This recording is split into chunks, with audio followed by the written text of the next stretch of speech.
Hello दोस्तों, राधे राधे। स्वागत है आपका हमारे चैनल में। आज मैं आपको सुनाने जा रही हूँ श्रीमद् भागवत गीता का एक सार। एक चिड़िया ने गुस्से में समुद्र को क्यों सुखा दिया। आइए सुनते हैं वीडियो के दृढ़ निश्चय से कैसे परास्त हुआ समुद्र। श्रीमद् भागवत गीता सार कथा। एक गौरैया की कहानी, एक रोचक घटना। तो दोस्तों, एक छोटी सी चिड़िया के दृढ़ निश्चय की एक रोचक कहानी को लेकर आए हैं। बहुत समय पहले की बात है। एक छोटी सी गौरैया समुद्र के किनारे एक गड्ढे में घोंसला बनाकर रहती थी। वहाँ उस गौरैया ने 2 अंडे दिए। सुबह होने पर अपने अंडों को वहीं छोड़कर वह गौरैया दाना चुगने निकल गई।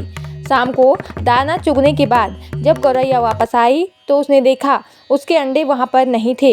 वह घबरा गई। उसने आसपास देखा परंतु उसे कोई नहीं दिखा। तब उस गौरैया ने समुद्र से पूछा, समुद्र, मैंने यहाँ अपने 2 अंडे रखे थे, क्या तुमने देखा? समुद्र इठलाते हुए बोला, तेरे अंडों को मुझे क्या पता। समुद्र के इठलाने से गौरैया को अंदाजा हो गया कि इसके अंडे समुद्र ने ही चुराए हैं।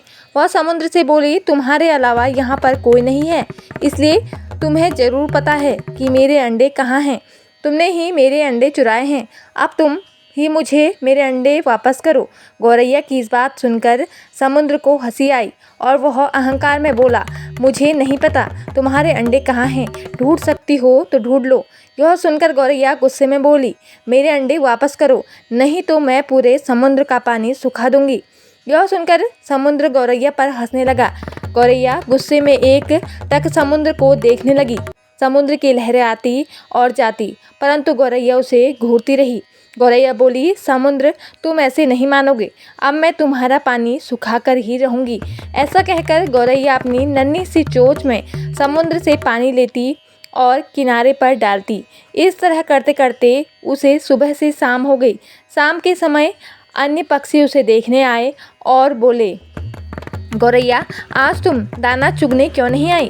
परंतु गौरैया तो गुस्से में कुछ नहीं बोली, बस अपनी चोंच में समुद्र से पानी लेती और किनारे पर डाल देती। सभी पक्षियों ने उसे बहुत समझाया कि यह कार्य असंभव है, समुद्र का पानी कौन सुखा सकता है। लेकिन गौरैया बोली, मैंने प्रण किया है कि इस समुद्र का पानी मैं सुखा कर ही रहूँगी, जिससे मेरे अंडे मुझे वापस मिल जाएंगे। ऐसे दृढ़ निश्चय के साथ वह गौरैया अपने कार्य में लगी रही। जब वह थक जाती तो थोड़ी देर रुक जाती और फिर अपने कार्य में लग जाती। यह सिलसिला 3 से 4 दिनों तक चलता रहा और गौरैया का स्वास्थ्य धीरे धीरे खराब होने लगा। यह देखकर सभी प्राणी, पशु पक्षी हैरान हो गए। सबको उसकी चिंता होने लगी। तब सभी पक्षी मिलकर पक्षियों के राजा गरुड़ देव के पास पहुँचे और उनसे बोले, महाराज, यह नन्ही सी गौरैया अपनी जिद पर अड़ी है और इतनी विशाल समुद्र का पानी सुखाने का प्रयास कर रही है। यह सुनकर गरुड़ देव समुद्र तट पर गौरैया के पास पहुँचे और बोले, गौरैया, क्या हम तुम्हारी कुछ मदद कर दें? हमारी चोंच बहुत बड़ी है। गौरैया गुस्से में बोली, यह मेरा काम है, मुझे करने दो, मुझे किसी की मदद नहीं चाहिए। गरुड़ देव समझ गए कि गौरैया अपने बच्चों की चिंता में गुस्से में है। तब गरुड़ देव भगवान श्री हरि विष्णु के पास गए और उनसे मदद की विनती की और बोले, प्रभु, आप सृष्टि के पालनहार हैं, आप सृष्टि के रचयिता हैं, अब आप ही कुछ चमत्कार कर सकते हैं। यह नन्ही गौरैया जिद में आकर समुद्र का पानी सुखाने की ठान बैठी है, जो कि संभव नहीं है। भगवान विष्णु ने देखा कि गौरैया निरंतर अपने कार्य में लगी है। उसके दृढ़ निश्चय को देखकर प्रसन्न होकर भगवान श्री हरि विष्णु ने समुद्र देव से पूछा और गौरैया को उसके अंडे लौटाने को कहा।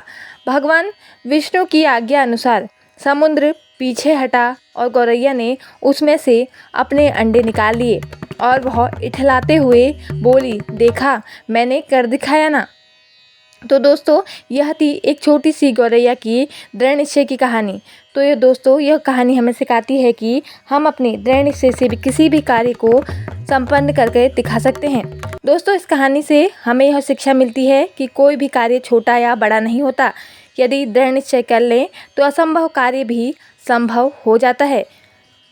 तो दोस्तों, आपको यह कहानी कैसी लगी कमेंट करके ज़रूर बताएं और ऐसी ही प्रेरणादायक, आध्यात्मिक और ज्ञानवर्धक कहानियाँ सुनने के लिए हमारे चैनल को सब्सक्राइब जरूर करें। धन्यवाद। जय माता दी।